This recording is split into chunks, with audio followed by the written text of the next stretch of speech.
मैं सुभाष शर्मा अपने YouTube page पर सभी मित्रों का स्वागत करता हूं। मित्रों, मैं आपके समक्ष एक नया अपील लेकर के आया हूं।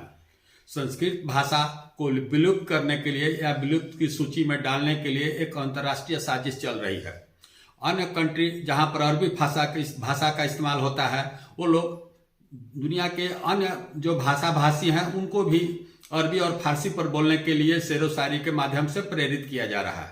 मित्रों, आप जानते हैं कि 2023 में केंद्र सरकार के द्वारा जनगणना कराई जा रही है। जनगणना पदाधिकारी आपके घर जाएंगे, एक फॉर्मेट देंगे जिसमें आपको जो आपका स्थानीय भाषा है, जो आपकी मातृभाषा है, उसके अलावा आपको अन्य भाषा की जानकारी प्राप्त करेंगे। मित्रों, जो सनातनी धर्म वाले हैं, संस्कृत जानने वाले हैं, सुनने वाले हैं या वेद शास्त्र में जो रुचि रखते हैं, मैं उनसे निवेदन करता हूं कि उस फॉर्मेट में आप संस्कृत अन्य भाषाओं का अतिरिक्त संस्कृत भाषा का ज्ञान होना जरूर उसमें लिखें, उसमें सूचना अंकित करें। मित्रों, जो हमारी संस्कृत भाषा है, ये देवताओं की भाषा है। इसमें हमारे वेद पुराण तथा उपनिषद इत्यादि लिखे गए हुए हैं। हर एक मंत्र में एक विज्ञान छिपा हुआ है, एक साहित्य छिपा हुआ रहता है।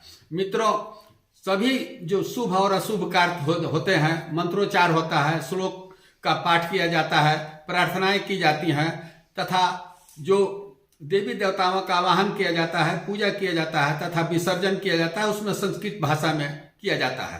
यह भगवान के पास प्रार्थना जो संस्कृत में किया जाता है, भगवान के जानने के लिए, सुनने के लिए सबसे सरल मार्ग है और भक्ति के लिए तो अन्य मार्गों से सबसे उत्तम मार्ग है।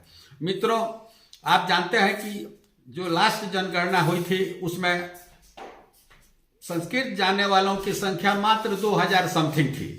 इतने 1 अरब 30 करोड़ जनसंख्या वाले देश में 2000 या 2500 संस्कृत जानने वालों के लिए, हम लोग के लिए शर्म की बात है। संस्कृत भाषा को बढ़ाने तथा उसको परिमार्जित करने के लिए, समृद्ध करने के लिए सरकार के तरफ से कोई पहल अभी तक नहीं किया गया है। मित्रों, इसके पीछे मेरी मंशा यह है कि यदि आप संस्कृत भाषा अन्य भाषा के अलावे नहीं लिखते हैं तो इसको विलुप्त की भाषा में जोड़ दिया जाएगा तथा यह भाषा धीरे धीरे अन्य भाषाओं की तरह, जो दुनिया में बहुत भाषाएं थी विलुप्त हो गई हैं, उसी तरह से संस्कृत भी विलुप्त हो जाएगी। यदि आप संस्कृत का वर्णन लिखते हैं तो यह विलुप्त की भाषा में नहीं जाएगा, एक जीवंत और एक लाइवली भाषा में जाएगा, एक्टिव भाषा में जाएगा और इसको सरकार के द्वारा फंड मिलेगा और सरकार को संस्कृत भाषा को बढ़ाने, विकास करने के लिए एक आधार मिलेगा और सरकार के तरफ से बढ़ाया जाएगा। हमारी संस्कृति, हमारा इतिहास, हमारा वेद पुनः घर घर पहुंचेगा।